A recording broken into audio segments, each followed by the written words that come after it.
Hello and welcome to Everyday Oral Surgery. This is your host, Dr. Grant Stuckey. I am an oral and maxillofacial surgeon practicing in Denver, Colorado. The goal of this podcast is to connect, learn, and inspire. In this podcast, you'll be hearing from OMS surgeons all over the globe discussing ways to improve the practice of oral and maxillofacial surgery. Most information shared in this podcast will be based on personal experience and opinions, so please supplement what you learn here with approved research studies. Without further ado, please enjoy today's episode. All right, welcome to another episode. Today I'm with Dr. Roger Levin with Levin Group. He is the founder, CEO, maybe, of Roger Levin Group. Is that correct, Roger? Yeah, it's Levin Group. Levin, yes. Yes, Roger's been with us on the podcast a couple times, and I've gotten tons of great feedback, so thank you for joining us again. Yeah. Oh, it's absolutely my pleasure. I love working with you. Your podcast is highly respected, so I'm delighted to be here and will do my best to contribute. Excellent. Well, good. Last time we talked a little bit about, vision and goals and kind of mission statements and kind of where you're wanting to go with the practice. Today we were thinking we could talk a little bit more kind of about, I guess, the technical aspects of building a team and doing the right things as far as staffing goes and building a team. So can you talk to us a little bit about how you recommend your clients go about doing this? I can. And I want to start, Grant, by, now that it's my third time with you, I want every surgeon to know that based on data, years of experience with over 3,700 oral surgeons since 1985, and our surveys, that, pardon me, each surgeon can produce $2 million a year or more for revenue. And if they're not doing it, and many are not, it comes down to certain key principles. And one of those principles today is staffing.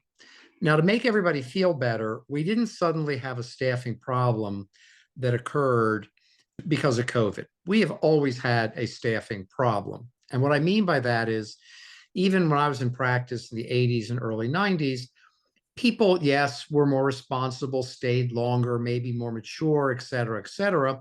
We still had to manage them. They still had their issues. They still had their challenges. They still had their illnesses. So we have always had a staffing problem. In a sense, business is one big staffing problem, and we are in business. Today, we have more aggravated problems. We are facing not a staff shortage, in my opinion, but a staffing crisis. We have more technological advancement for the staff to master, and yet they're coming in at a lower level of training. We live and die in oral surgery by referrals, and the staff can be just as influential in losing referrals and referral sources as a surgeon. And finally, the operations of the practice completely depend on the staff and how well they do their job. So we need a new model when it comes to staffing. And we can talk about the steps of staffing, hiring, interviewing, et cetera. And we can also talk about leadership and what it's going to take, because this is part of getting to that $2 million a year plus revenue, making, in terms of scheduling, time management, it's absolutely doable. In terms of referral marketing, which we talked about in our first podcast together, and now operations and staffing, it takes management and management systems and leadership. So I start by saying we've always had a staffing problem. It's more aggravated now, and we need to do everything we can to possibly solve this, to create fun, productive, and financially successful practices. Yeah, for sure. This is great. So what is, when you say we need a new model, that look like, I guess? Okay, so I'm going to start at the end, and I'm only going to touch on it for a moment, which is the best way to hire a great staff is to keep the one you have, assuming you don't have a toxic team member, somebody that shouldn't be there. And the best model, and I most surgeons have never heard this, you're not going to have all A players. If you're building an executive group in a Fortune 500, there's a concept where you can build all A players You can't do that in most practices. So the concept that will get you to tremendous success is to have 40% A players, 40% B players, and 20% worker bees. And an A player comes to work, knows how to do the job, needs no guidance.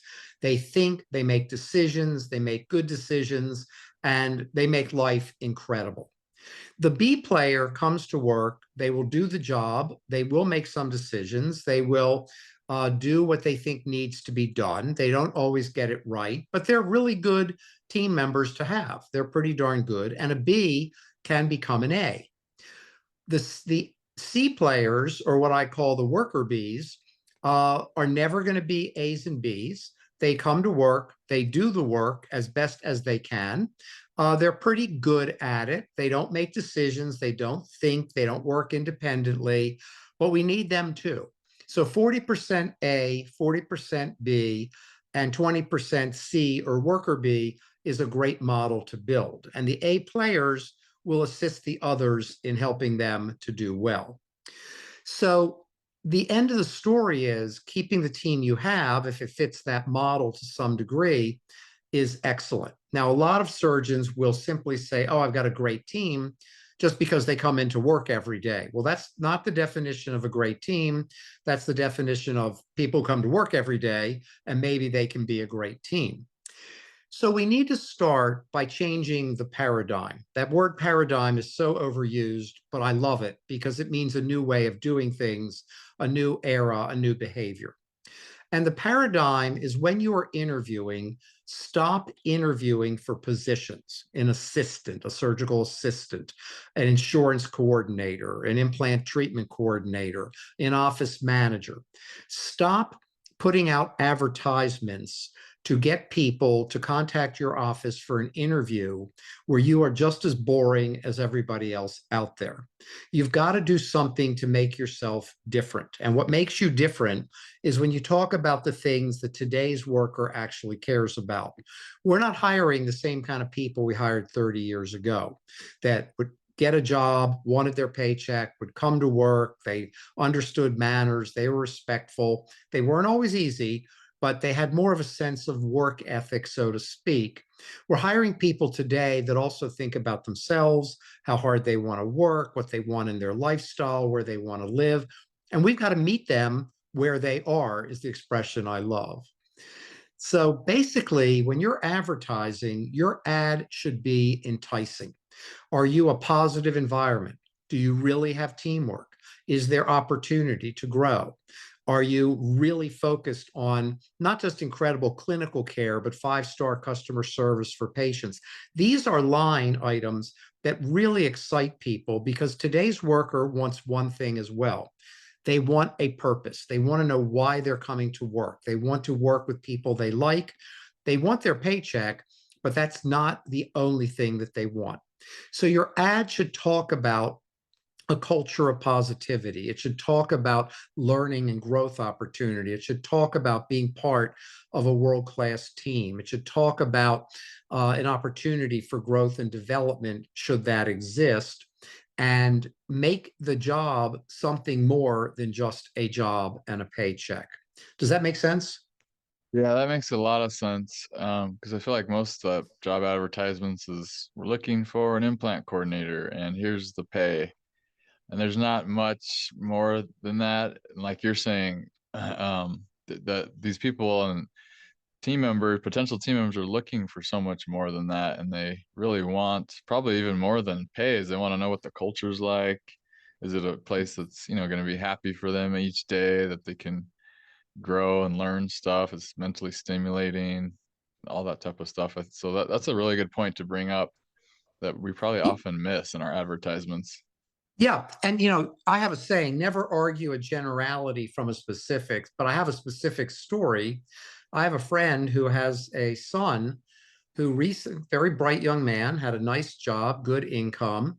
And he said, this isn't for me. And he took a job for $20,000 less. He's a young guy in his late 20s, for $20,000 less, where he thought he'd be happy. Now, over time, he wants to grow and he may move on, but this is kind of the thinking today is that I want to be in a place where I can be happy, make a contribution, and work with great people. There's a lot less of a line today between personal life and work life than there used to be. And I think a lot of people in the past loved their personal life, didn't like their work life, but they saw their work life as a paycheck to get to their personal life. Now I think people want it all. Mm. So the next piece is interviewing. Surgeons and surgical office managers interview. Neither party has ever been trained in interviewing techniques. Neither party is particularly good at it. Neither party has a methodology of interviewing. Our methodology is, well, Grant, Roger, you're going to do an interview, so I'll talk to the person, see how it goes. And that just doesn't work. Once you get past, and I'm going to read you a quick list of the basics: job title, job purpose, job duties, values and purpose, teamwork, required qualifications, education. I mean, could I sound any more boring in that list? Now, we want to know those things, but you start by not bringing the person into the office. You start with a telephone screening for two reasons. Number one, probably 60% or more of the candidates for the job you don't want.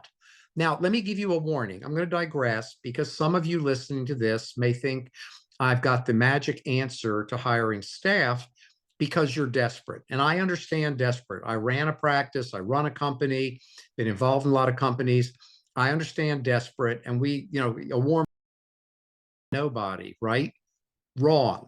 You're better off continuing to suffer till you get the right person, because when you get the wrong person, several things can happen.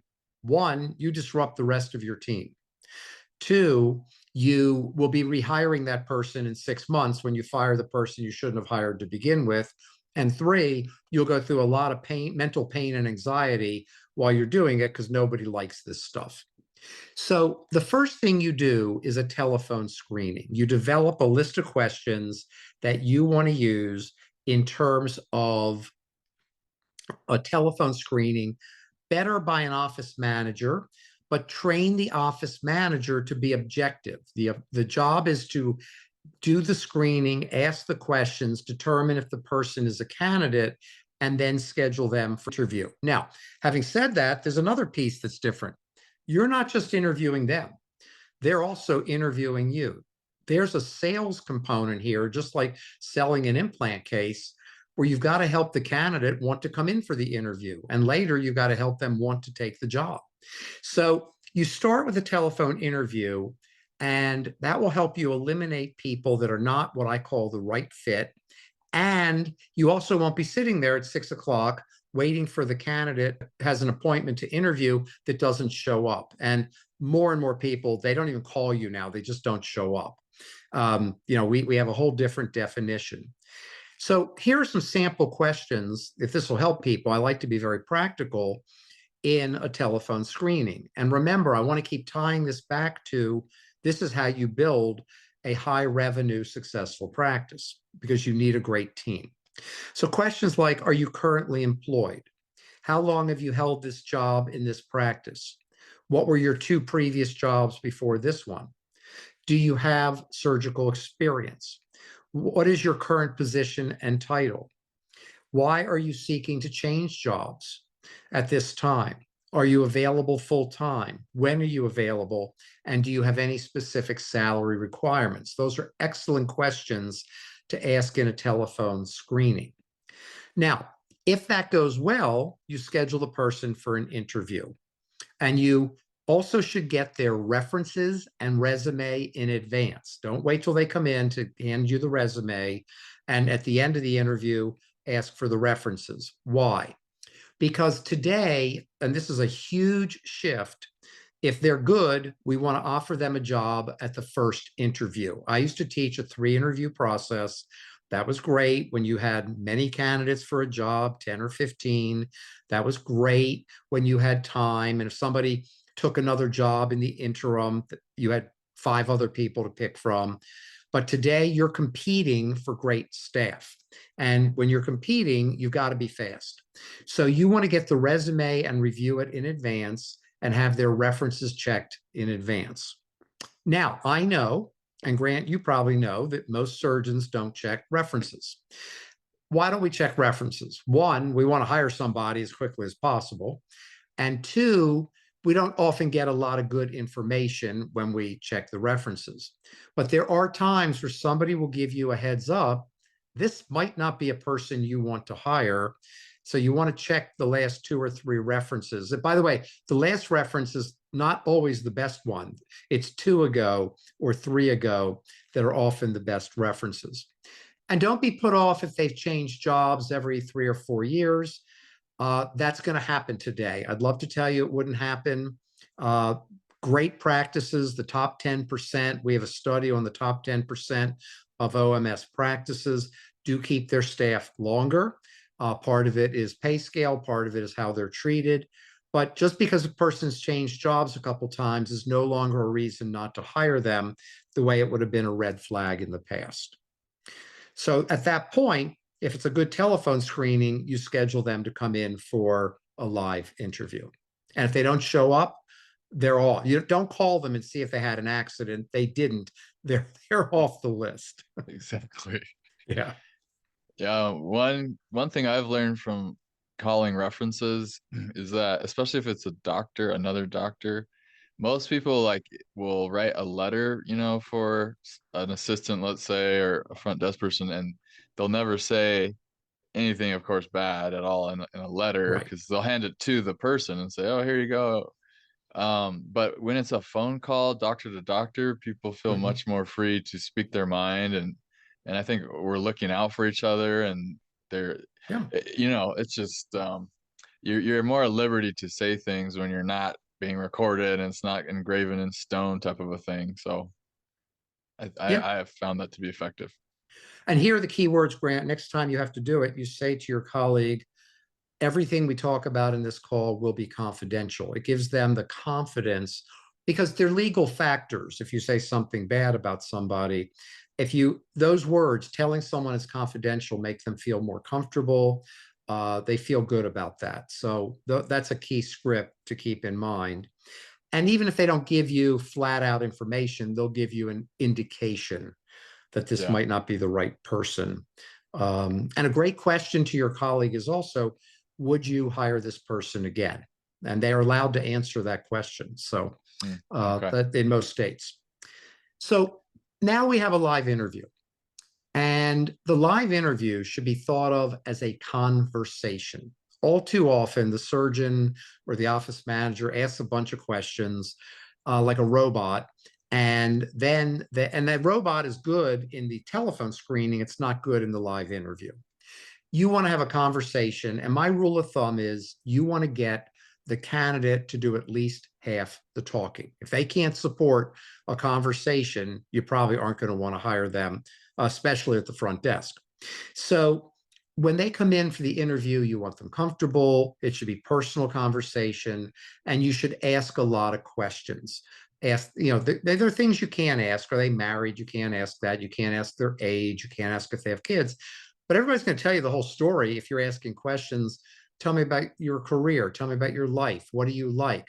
One of the most important questions, what in your last jobs did you not like doing?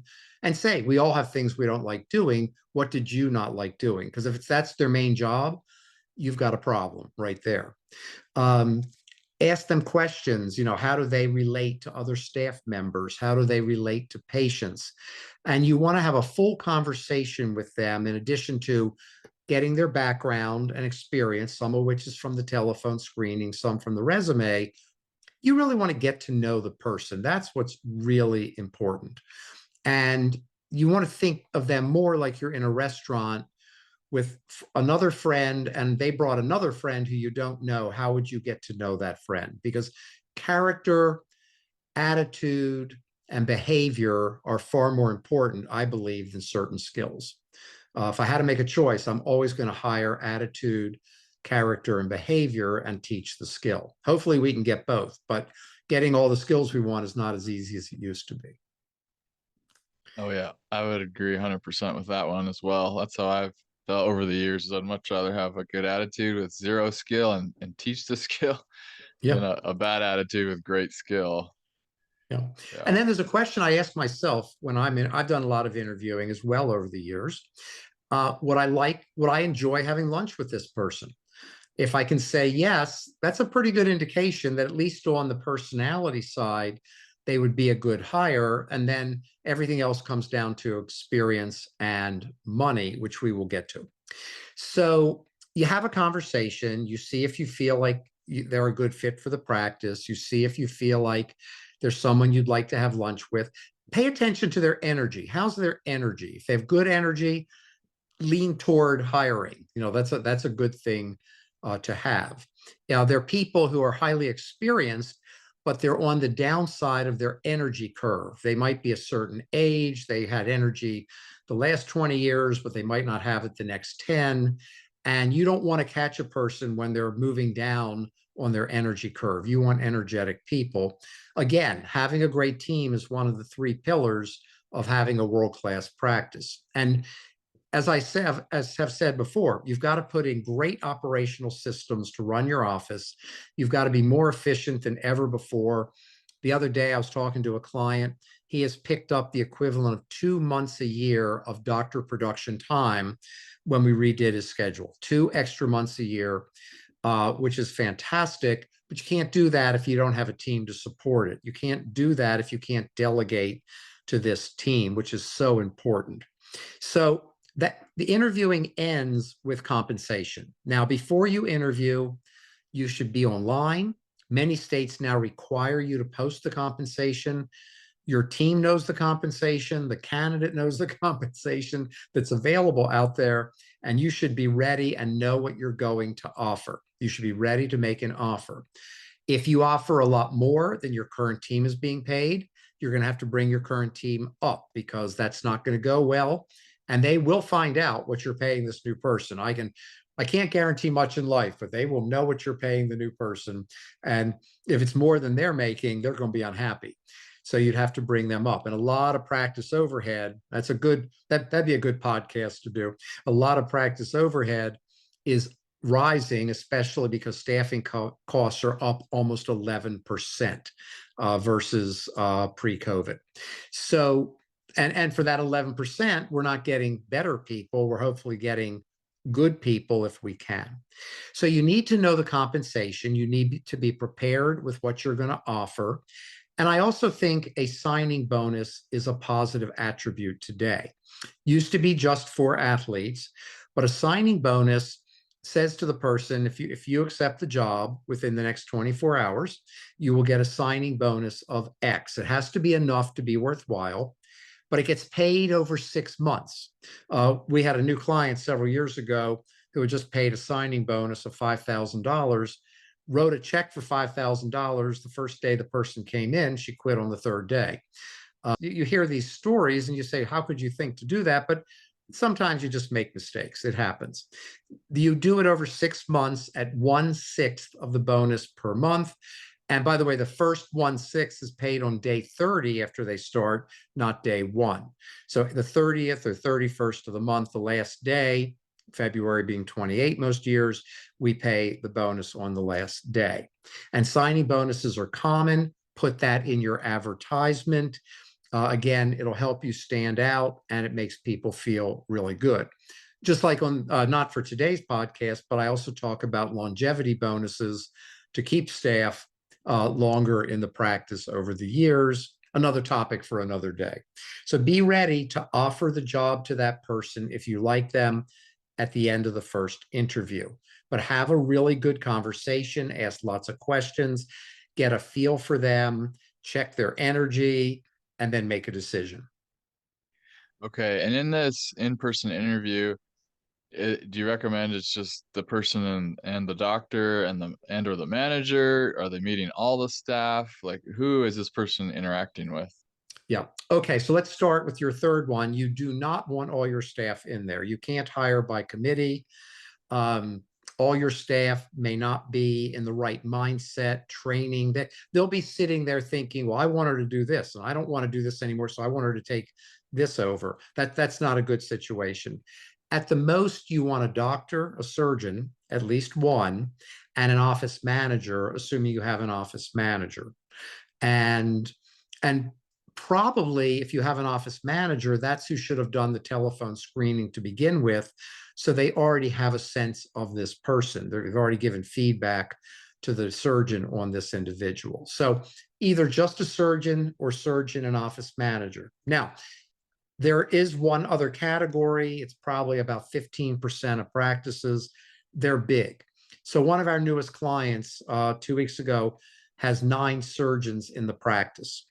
Their office manager is a serious professional, came out of a serious executive business position. He doesn't need a surgeon to hire. He does all the hiring himself. He decides who they bring in. He does terminations. If you have a big practice and a sophisticated manager, then let them do the hiring, and again, takes pressure off the doctors.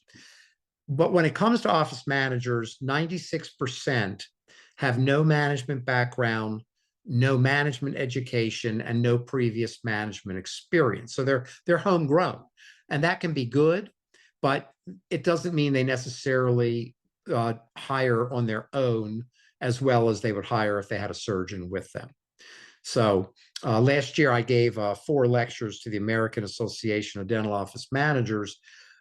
And again, this is an organization trying to help office managers become more proficient in the work they do, because very few of them come out of the business world with training. So at least a doctor and office manager in most cases, unless you're large enough to have a highly experienced manager. Okay. So you've done the phone interview, kind of did some homework there, called references, in-person interview, getting a better maybe feel for their energy. Um, maybe the doctor's meeting them for the first time if it was the manager who did it on the phone. And then I guess if it is doctor and manager, how do you decide, okay, we're gonna make them an offer now? I mean, do you say, well, let me talk to my manager for a little bit and get their spiel, get their thoughts? Yeah, just sit there while we go talk about you. In an Yeah. ideal world, that'd be great, but no. So, Grant, I don't know if you've ever been in a situation where you said to the person with you, um, I may not remember everybody's name here. So if I touch my ear, I'm telling you, I don't know the person you're about to say hello to. And then the technique is I say, hi, I'm Roger Levin, and take my friend off the hot seat of not remembering the name. It's the same thing here. You have a signal. It could be touching the ear, the elbow, whatever it is. Don't have a signal that you do all the time, because then you'll do it and you might not want to hire that person. But you should have a signal that says, yeah, this is going really well. I like this person. Let's go ahead and hire. And if you don't get the signal, then you would not hire on the spot, unless the surgeon, who is, the more senior executive, so to speak, decides I'm hiring this person regardless of what the manager thinks. But I Yeah. really like the intuition of the managers. They have an intuition about who's going to work out, and they look at it differently. The surgeon wants to get an employee in there. The manager wants someone they can actually manage and grow. So a signal with more than one person is the way to go. You do not want more than 2 people. It's overwhelming. It feels like you're attacking the person, a tag team. It's just too Yeah. many people. Even at Levin Group, my company, where we have a whole executive group, if we're hiring another executive, we don't all interview the other executive together. They have one-on-one interviews with several executives.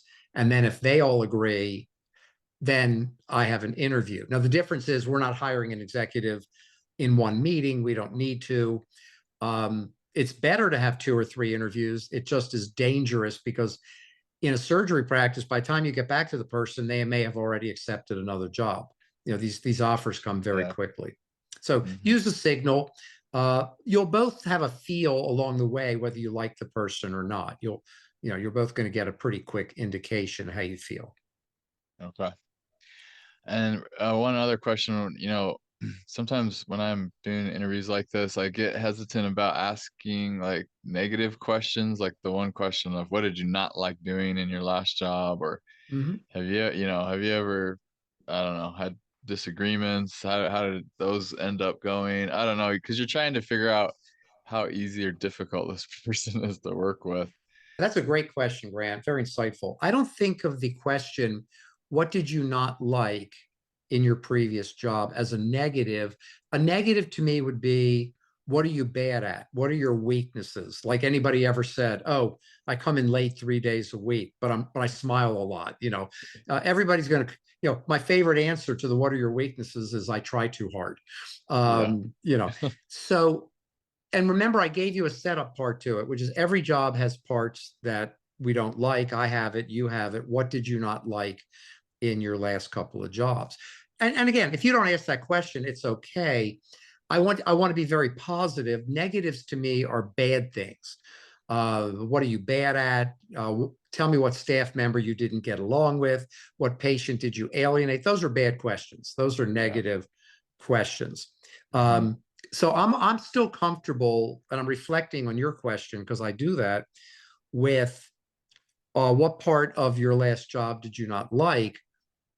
If somebody asked me that, I would find that an interesting question. Um, and again, they're not going to say everything. That's not going to be the answer. So, Yeah. but it's good to know that they hated a certain part of the job that you're thinking, well, that's pretty critical in our office. So that's Yeah. why I asked that question. None of these questions are required. It's getting to know the person. And you also want to show them you're human. I call it showing your human side, letting them know you want to have a great team. You want them to have a great experience. You want them to love the office, love the patients. All too often, we're running at 150 miles an hour and we don't bring across the cultural factors to the person. Yeah. Oh, that's so huge. Yeah. Such a Yeah. good point. Okay. So you've made them an offer. Let's say they accept. How do you keep them? Because this has been a really hard thing for me, especially if it's a great attitude and person, but low experience. It's sometimes tough to be patient enough and have the team be patient with this individual and teach them and not be so hard on them that they quit, or you just get flustered after 30 days and say, okay, this person's not getting it, just give them the boot. Do you have any tips on that one? I do actually, because it's such a big factor. So here's my thought process. No matter who you bring in, there's a learning curve. You could bring in the greatest surgical assistant on the face of the earth. Some of the surgeons listening to this podcast have brought in excellent people from other practices that didn't do well in their practice. So we call it onboarding. And I think the onboarding process is essential because what you do in the first 90 days is going to determine the rest of that person's career with you. I really believe that. So the first thing we do is we assign them a big brother or big sister, probably a big sister. Very few practices do this. They're coming in, I don't care how experienced they are, take one of your higher longevity people and ask her to be the big sister or big brother for that person. This person can go to them with any questions, doesn't matter what it is. But the biggest benefit is when we hire new people, a lot of times the rest of the team does not like them just because they're new or they don't fit or there are cliques in certain offices.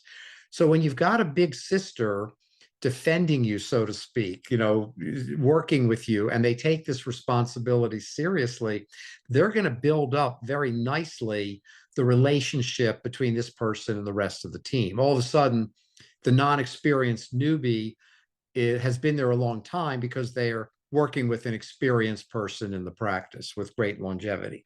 That's number one. Number two is longevity bonuses.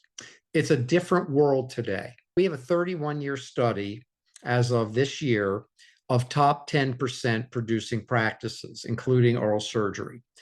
One of the 17 principles we found that they all have in common is higher staff longevity. The average length of tenure in the top 10% producing practices of a team member is 11 years, which is pretty great. You think about it. That's a really great average.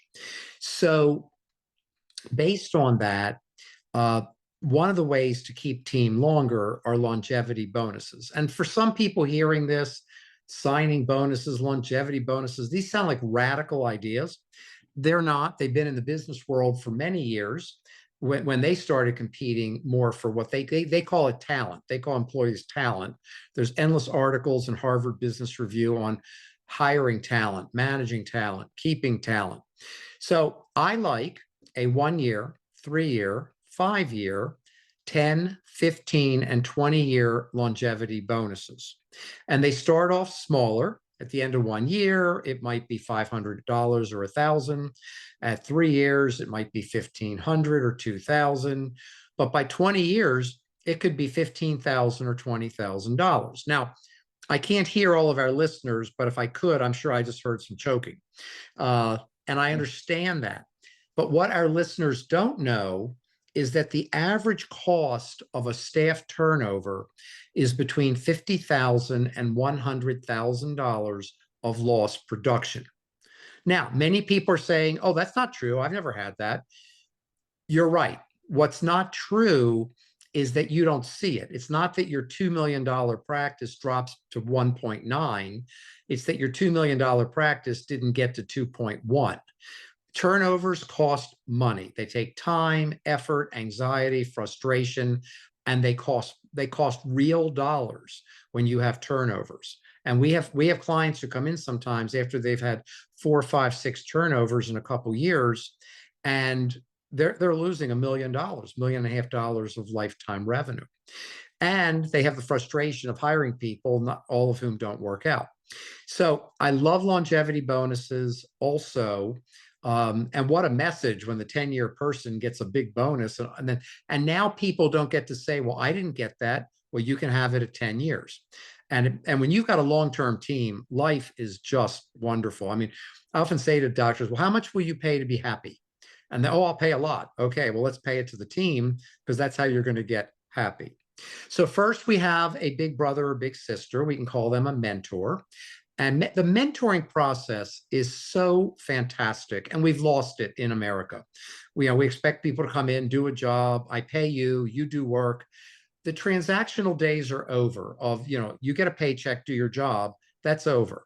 We are in a relationship era. People want a relationship. So first, mentor, assigned. Second, longevity bonuses if you would like to do them. Third, informal but scheduled conversations. This is a new person. You don't hire them, throw them in there and hope they do okay. So if I were a surgeon, and I literally mean this, and I were the managing partner, for example, and we have a new hire, or if you have a really good office manager, highly experienced, I would set up a meeting every week at first, then every 2, then every 4 for the first year to spend 10 minutes with this person. Now, this may sound like not much. It's huge. This is a huge idea where, Grant, you hire me, and I know that you're going to meet with me for 10 minutes on some semi-scheduled basis just to check in. It's not a performance review. It's not feedback. Don't do that. People don't want that in this way. It's how is it going? How are you feeling? What do you like? What do you see? What do you think?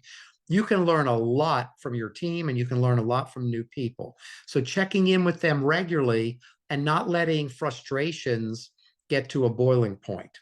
And then finding out, what does this person need? Because you're not going to learn that in the interview. They're going to say, oh, I'm great at implant surgical skills. And then you find out, nah, there's 70% there. So let's go ahead and add the other 30%. So Mary, you're doing great. I called our implant rep. He is highly experienced. He's worked with us for 12 years. He's going to come in here and give you a series of quick training programs on the implant system we use, the tray setups, and certain things that you will love learning. Because in this practice, we are in continual learning, all of us, and you're going to be great. And you need to motivate them also. Tell them they're doing well and you're pleased, and make them feel good. And then the last piece is, it's going to sound like I'm departing from the topic, but I'm not.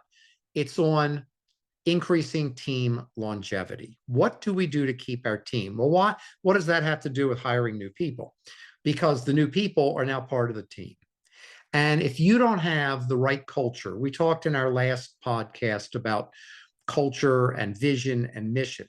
But the culture of positivity can't be a bunch of words. Come to my office, we're very positive, and then you find out it's not. Nothing's more disappointing than that. Or we find out that they're team members who won't even speak to each other and things like that. Now that's a whole leadership podcast. I just got invited last week to come to a 2-day leadership program. Leadership is such a deep subject, but I want to go right to the practical ideas. How do you make your team want to stay? Well, they're the basics that I'm not even going to talk about. Treating them with respect, motivating them, inspiring them. Let me just give you a list of things you need to do as a doctor and as a manager, because a lot of managers are so busy putting out fires, they don't treat the team well. Because I believe in customer service, my single favorite subject in business of all of them. You have 3 customers in oral surgery practice. The first customer that makes you financially successful are your referring doctors. The second customer that also makes you financially successful, but it's much easier, are your patients. If you do a good job, most of them will accept treatment. But the customer we overlook is our team. When I get up in the morning and go to Levin Group, I engage in something we talked about called servant leadership. I go to work to serve the consultants at Levin Group. I go to work to make sure that I've done everything I can do so they can do a great job for our clients. I go to work to treat them not as employees. You'll never hear me use the word, like, for example, there's an annual Bosses Day. It is a rule. No one is allowed to send me a Boss's Day card, a Boss's Day gift. I'm not a boss. I'm a member of the team. When I walk in, I'm on the team. They do their parts, I do my part, but our consultants are my customers and your staff are your customers. So here are things you can do. Number 1, have your morning meeting every morning, 10-point agenda, 8-point agenda, 12-point agenda. You're done in 10 minutes. It's only about today. Bring everybody together. Every month, you need at least a 2-hour staff meeting. Make the meeting fun. Start off with something inspirational. Start off with something that's a joke. I have a friend who owns hundreds and hundreds of health clubs, and every morning, every employee gets his joke of the day. They are the dumbest jokes on the face of the earth, because my friend will send them to me sometime. They're the tackiest, silliest, dumbest jokes, but it puts everybody in a great mood, and everybody knows his joke is coming out at whatever time, 8 o'clock in the morning or whatever it is. Put a Post-it note under one of the chairs, and whoever sits in that chair wins a $100 bill. Bring in surprise lunches for people. Give them dinner gift certificates for them and their family. Out of nowhere. This isn't planned stuff. This isn't bonuses. Fill the refrigerator with snacks that people can have. We have one client who has a liquor basket in their staff room full of miniatures. And everybody knows, please take a couple home every week, with a little sign in front that says, please do not drink these while you're in the office. It's a funny sign. People love these things. Every 3 months, have an out of office activity with your team. By the way, you don't have to do all of these. You just pick some of these. Take them out to dinner, take them to theater, take them to a local community activity, do a charitable activity together for a few hours. This is how you build great teams. And this does not include the leadership factors of walking in every morning and appreciating your team, thanking your team, recognizing them. One of the first things we try to do with clients is get all their staff members on the Levin Group tip of the day. And I'm not selling a thing. I don't do any selling when I'm educating. It's free. But every morning they get a tip that's either management or marketing or education or motivation. It's a 15-second read. Some clients read them to kick off their morning meeting. You could have an inspirational quote to kick off your morning meeting. One client does word of the day, brings a word to see who can guess the meaning of the word. Make your practice fun. Have a good time with it. And that's a big word. I know that surgeons don't call Levin Group and say, we need to hire you for management consulting because we want to have more fun. But fun's big. And you may not want to have fun, but your staff does. These are people who want to enjoy their lives. They'll work hard for you, but hard work can be a lot of fun if you allow it. So there's a list of things you might do, and there's about 100 more things you can do for people. Walk in the morning, everybody gets a gift certificate for Starbucks for, well, I used to say $5. It might now need to be $7 to get their favorite cup of coffee, which is more like a dessert, but it's still, that's fun. These are the fun things. A team member who has a special situation. I know this is hard, and I'm not suggesting everybody do it, but we had one team member, she's divorced, she's worked hard to raise her kids. Her youngest daughter is in soccer. They have games Tuesday or Wednesday, whatever it is, at 3 o'clock. Everybody rallied around and said, you go watch the game. We'll cover the rest of the day for the next 12 weeks. Whatever you can do to make it great. So I hope that sounds like fun, because I'm energized talking about it. But little things make a huge difference. And I'm going to say that one more time, because it's not just something I said. Little things make a huge difference. When's the last time all the surgeons listening texted a team member that night and said, hey, thank you for the great job today. Thank you for staying late today. Thank you for that extra thing you did. And I don't know if this will help people. And I'm not the poster child for anything. I just try to be the best, most appreciative person I can be. But on my checklist every day is one thank you note. Who am I going to thank today for something they did for me? Tim Ferriss, the great podcaster, you know who he is, because he's got 2 million followers. We don't quite have 2 million surgeons yet, but you'll get there, Grant. Right. And by the way, your podcast, we've heard from a lot of people. You're really well followed. It is a great podcast. But Tim Ferriss has a statement: never underestimate the power of small gestures. And I've tried to make that part of my life now. So that's a really good thing. I love that. Yeah, so important to keep the fun, the appreciation, the good activities, and positivity going on.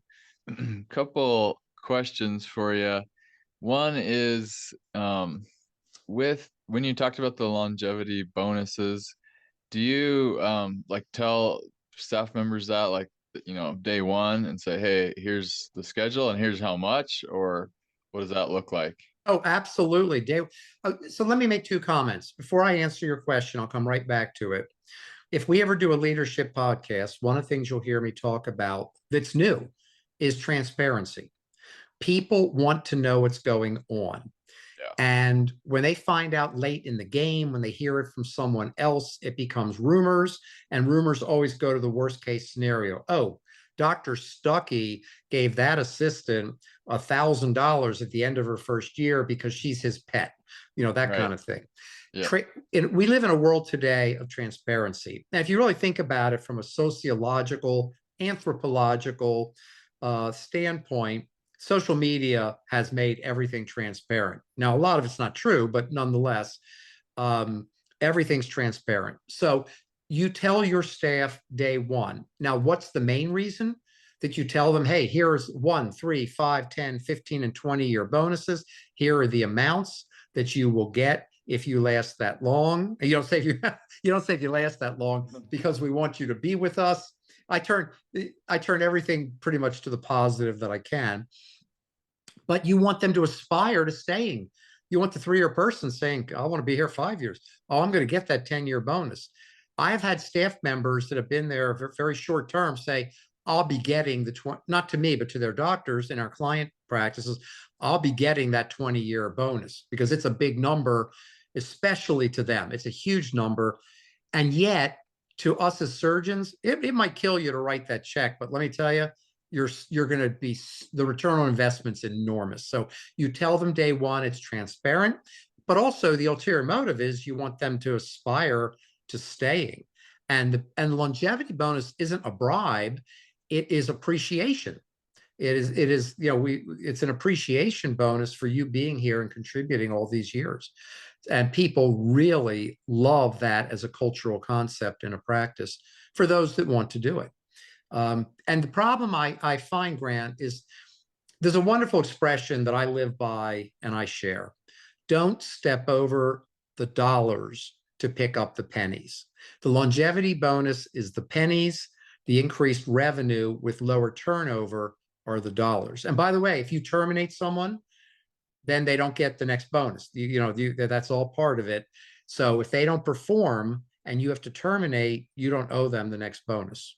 The other thing with activities, inspirational things, meetings, do you recommend like someone, the doctor sets this up him or herself? Do they have a manager doing this? It seems like a lot of work that most doctors, or at least surgeons, aren't probably great at figuring out.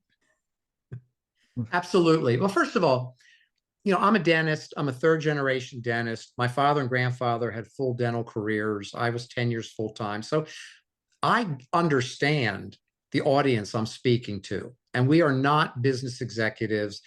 At Levin Group, if I want to, I can sit in my office for a half an hour and read the Wall Street Journal. No harm, no foul. If you're a surgeon, you can't just say, well, I got 3 implant cases. I'm running an hour behind. I think I'll go read the Wall Street Journal. So I say the following things because they're true. Most of surgeons, most office managers are not trained in delegation. And you can't delegate to people that can't accept the delegation. And again, that's a different podcast. But delegation is critical. So in an ideal world, the office manager with guidance would set up the agenda for the morning meeting. Now that agenda doesn't change. Rarely will that change. So once you get that down, it's done. And what you do is you say to the office manager, here are some of the things I want to cover. Put an agenda together and show it to me for my approval. The office manager is an executive, so to speak, that works for the surgeon or the managing surgical partner, who's the CEO, so to speak, and say, bring me the agenda. Let's spend 5 minutes. Let me make sure I like it and put it in place. The monthly meeting is a little bit different because I can tell you the first parts of the agenda. We review the vision. We review our mission, because if you don't keep talking about those, everybody will forget them. We review our goals, but then the rest of it is different every month, what needs to be talked about. Once again, the office manager can put it together and then bring it to the surgeon for approval, or in a short meeting, the surgeon and the office manager can say, okay, the surgeon says, these are 2 things we need to talk about this month. Let's get them on the agenda. They're each going to take a half an hour. That'll take the rest of our meeting. So that's the agenda for this month. But meetings are important. Most staff meetings are horrific. Okay. People don't like them. They're boring. You don't get much done. You start late. Surgeons, look, you're surgeons. So you can run late, and you think it's okay to run late.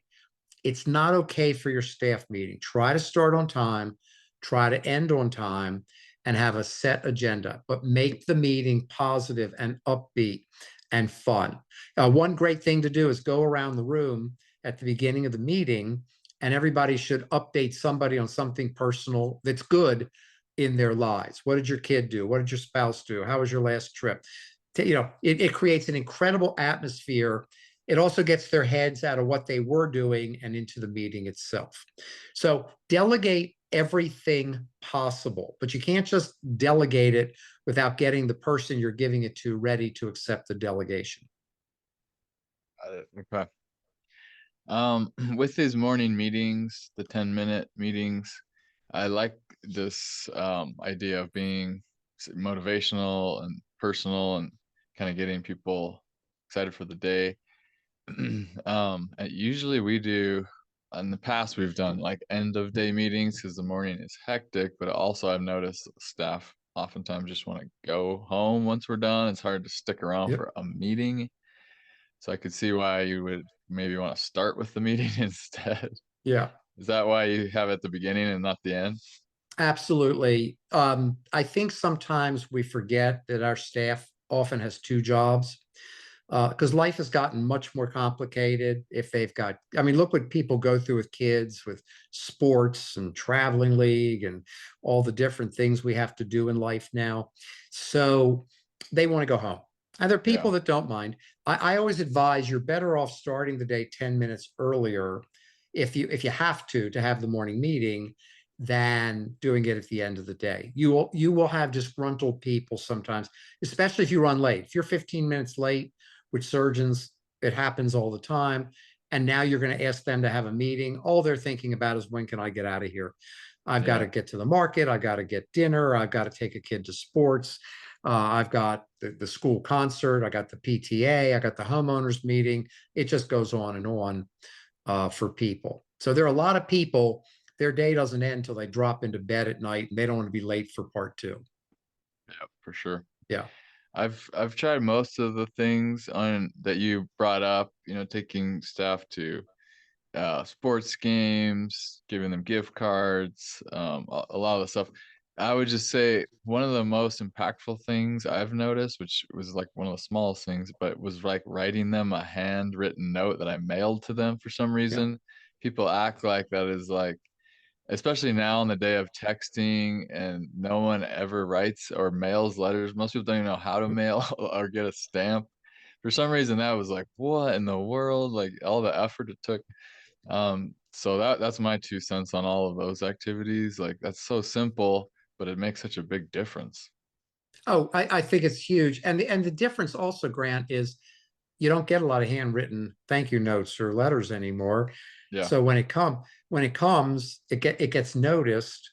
Um, and if you can't do that, a text is the next best thing. But people will really appreciate because they know you took effort to write it, put it in an envelope, put a stamp Mhm. on it, and mail it. So, yeah, really, really good. And I may have told the story in the last podcast, but they also save those. We don't realize the impact we can have on another person. I mean, it's just I've met people whose entire lives and careers were shaped by a one sentence a teacher said to them in fourth grade. I mean, it is amazing how we touch people, and we should never forget that and always try to have a positive impact on people, but especially our team, because I want a surgeon to, and I want me to be able to look back at the end of my career, which I hope is a long time from now, and be able to say, I touched a lot of people's lives that I worked with. And that would be a great, I know we touch our client lives. I want to know that I'm touching our employers. And here's a great example I'll share with you. So we just sent out our holiday gifts. Now we send out gifts on a very regular basis to our consultants, and we spend a ridiculous amount of time trying to figure out a cool gift to send. We've sent some really cool gifts. Um, the worst gift I think we ever sent was a bonsai tree kit to grow a bonsai tree. All I know Nice. is every executive, their bonsai plants died. That's all. I'm going to call that worst gift ever. But we just sent out, and I guess I'm going to do an advertisement, but it's not for me or you. OOFUS sandals, OOFUS. They're called recovery sandals. I've had them for about a year. When you put them on, they are different. I mean, it sounds almost ridiculous, but you put them on in 10 minutes, you're like recovered. It's incredible. These things are amazing. So Wow. we just made a whole video of walking with a dog. And at the end of the video, he's so exhausted, he puts on a Zufus, and we sent out the video. And they just started going out yesterday. You wouldn't believe the text messages we're getting from our consultants and our managers. And we have a lot of other support people and graphics and all of that. And they're loving it. They're putting them on, and you can tell they're like really excited. This might be best gift ever. I'm not sure versus the bonsai tree. But what's fun is everybody's writing to everybody about these. I got mine. I put them on. I'm going to wear them all the time. And this is fun. It only lasts for a few days, maybe a week. Although in this case, every time they put them on, they'll remember we gave them to them.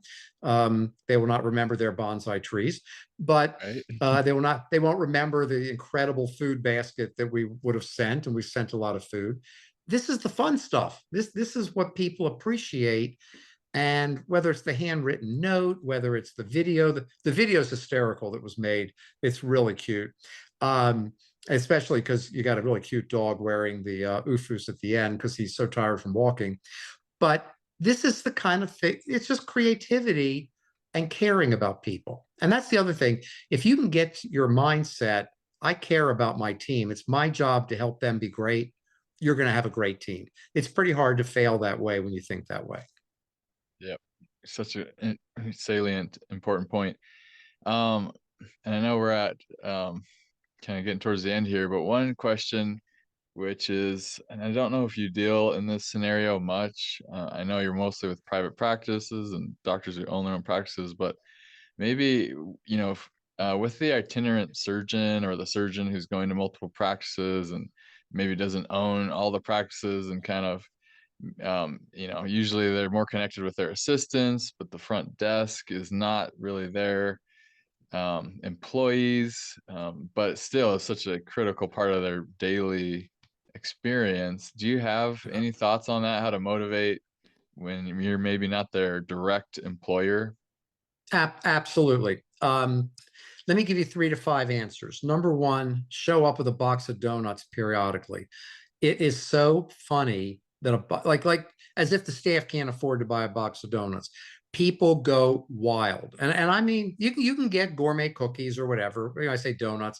It's incredible how much people appreciate not only the thoughtfulness, they like the food. And the standard comment is, "I'm on a diet. I'm only going to eat one." And maybe they will eat one or two. Number two, say thank you all the time. Say thank you to that team all the time. Thank them for everything you can think of, for fitting in that patient, for being nice to that patient, for doing a great job on the tray setup. Send the evening text or thank you note because your idea is better than the text. Take time to do that. Third, gift certificates, not over the top, but find interesting places. For example, we in referral marketing, we have a million strategies that we put in place. It could be the gourmet cupcakes, and you wouldn't believe how referring offices go wild for those kind of things. Well, so will an office where you're an itinerant surgeon because you're not working full time in your own practice. A lot of what I've said today in terms of staff relations applies. You just have to be careful not to undermine the practice owner, but being nice to their staff can only go a long way toward them appreciating it as well. Look for those fun things you can do to say thank you in different ways. And the truth is, most staff aren't treated the way I'm describing. So when you do parts of this, it's going to put you in a world-class position. They're going to love you. And again, be nice to them. You can't, we've had surgeons, other doctors as well, but surgeons who sometimes lose their temper. Years ago, we had a surgeon, this is before he was a client, that threw a scalpel across the room. Unfortunately, it hit his assistant in the hand. And that ended up with a very large payoff. So, tantrums followed by niceness don't work. You have to be pretty consistent in how you approach people. You don't have to be rah-rah. You don't have to have a cheerleader personality, but you do have to be nice to people. And that's another subject. There's another podcast on what I call likability, because so many people think, oh, well, I'll just do marketing strategies and I'll get referrals. No, you've also got to be likable. Without being likable, the strategies don't work as well, if at all. So I teach a program on also likability, how to have people like you. Use those same concepts for the team. And if you're jumping offices, just appreciate every team you meet and make it your obligation for them to be happy when you're there. Yeah, so it works really well. Yeah, I love that. And it's such a good point with, especially if you're in like a setting, a corporate setting, or where there's multiple owners and people overlooking the practice. Oftentimes, I feel like the employees who do the bulk of the work don't, because there's so many bosses maybe that they don't hear much in the way of thank you, and it's kind of just more of a rote job. And the times where I do go out of my way to say thank you or buy cookies or whatever it is just like they're astounded, like what in the world's going on here.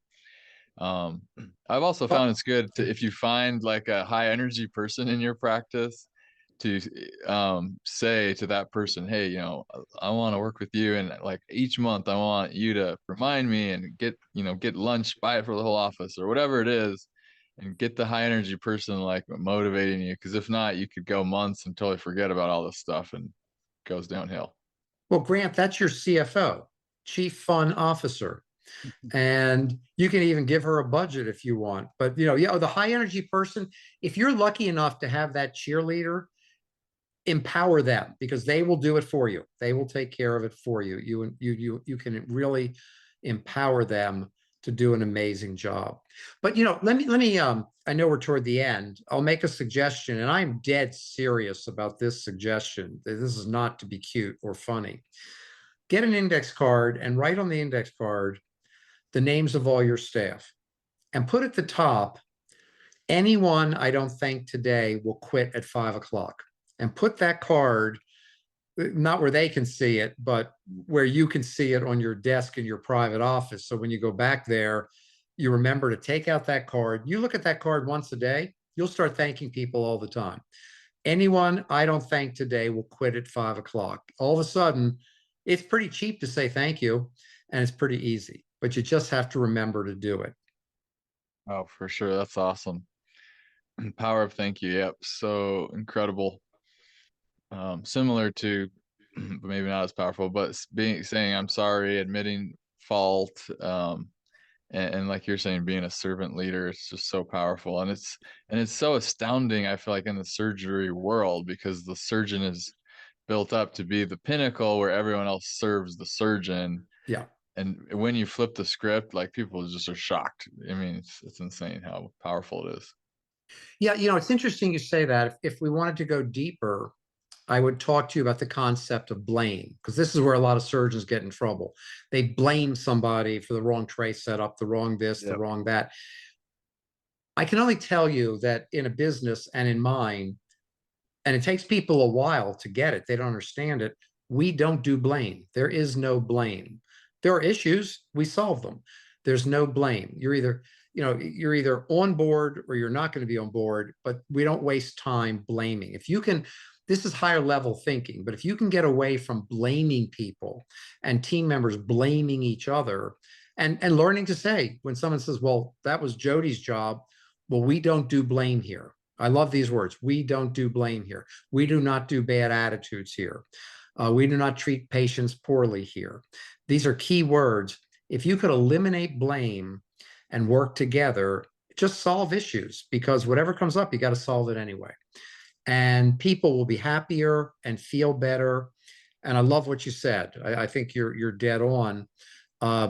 It's not I'm the surgeon and you're the rest. That worked 20 years ago, maybe. Those people aren't out there today. They will quit very quickly. So you want to build consensus and team. One of my favorite questions to people is, when they ask me a question, is, well, what do you think? Okay. Give people power to think and make decisions. Well, for sure. Yeah, sorry to piggyback, but one more is when you're talking about blame. So the classic blame game when it comes to oral surgery is a surgeon, right, who takes out the wrong tooth, right? And we all have nightmares of this. I've done a podcast about this, how to avoid it. Yeah. But I've seen many surgeons react in different ways, and that is the most detrimental thing I've seen, is when a surgeon starts pointing fingers and blaming, and you should have saw the referral, you should have told me, you should have grabbed my hand when I was about to extract it, you should have done this and that, and it just brings the whole team down and makes everyone feel like crap. And it's so important to talk about, but in a positive way, and say, hey guys, made a mistake today, here's what I did, I shouldn't have done, I should have noticed this, and have an open forum. What do you guys think we could do next time to avoid this? And not this, let's scorch everyone on the team for dropping the ball. It's just not good. Yeah. I mean, listen, it's human nature. We all make mistakes. And the more you do, the more mistakes you're going to make. And whether you made the mistake because you were irresponsible, you weren't paying attention, you were too busy, you didn't mark what you needed to mark, the mistake was made. And in terms of the higher level thinking about blame, you do not blame your team. It is not their job to make sure you have the right protocols so something doesn't happen. We often put in the right protocols after something happens. But you also don't need to take blame. You don't need to say, this was my fault. In a culture where you don't do blame, you say, this is what happened. Now let's talk about how we can never have this happen again. So the surgeon doesn't, it's nicer if the surgeon says, all my fault, lets everybody off the hook. But in a real culture with no blame, things happen, we fix them.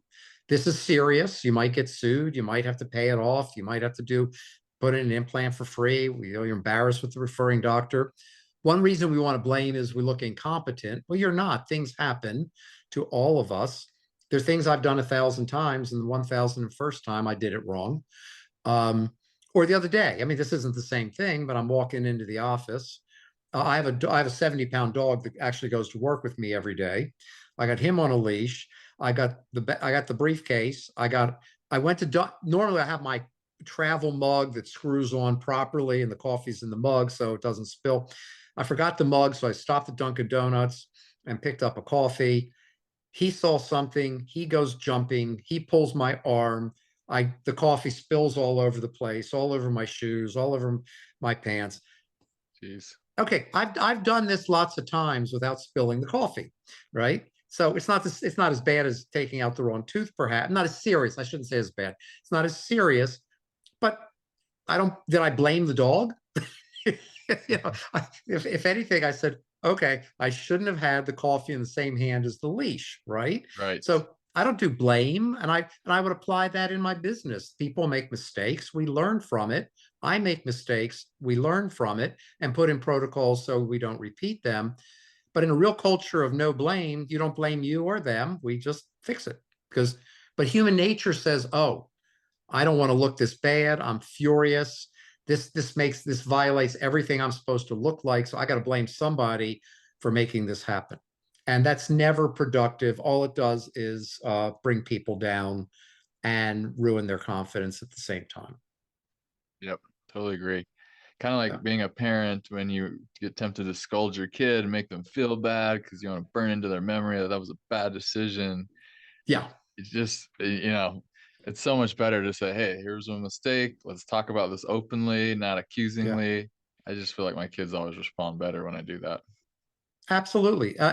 Everybody does that. That kind of management of family is the same kind of management of team.